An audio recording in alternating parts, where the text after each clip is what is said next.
தனது மகளின் 2ஆம் வருட பிறந்த நாள் அழகிய குடும்ப போட்டோவை வெளியிட்ட அட்லி. குவியும் லைக்ஸ் என்னன்னு பார்க்கலாம் வாங்க.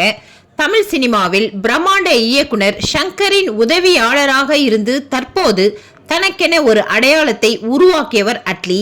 இவர் ஆர்யா நயன்தாராவை வைத்து ராஜா ராணி என்ற படத்தை இயக்கி 100 நாள் சாதனை எல்லாம் படைத்தார். அப்படம் சூப்பர் டூப்பர் ஹிட்டாக தளபதி விஜயை வைத்து தெரி, மெர்சல், பிகில் என செம ஹிட் கொடுத்தார். அப்படியே பாலிவுட் பக்கம் சென்று அங்கு பாலிவுட் பாஷா ஷாருக் கானை வைத்து ஜவான் என்ற படத்தை இயக்கி ரூபாய் 1000 கோடி வசூல் கண்டார். தான் தமிழில் இயக்கிய தெரி படத்தை ஹிந்தியில் வருண் தவான், கீர்த்தி சுரேஷ் நடிக்க தயாரித்தவர் சுமாரான லாபத்தை கண்டார் என்கின்றனர். தற்போது விளையாட்டுத் துறையில் களம் இறங்கியுள்ள அட்லி அடுத்து யாரை இயக்கப் போகிறார் என்ற பெரிய எதிர்பார்ப்பு உள்ளது.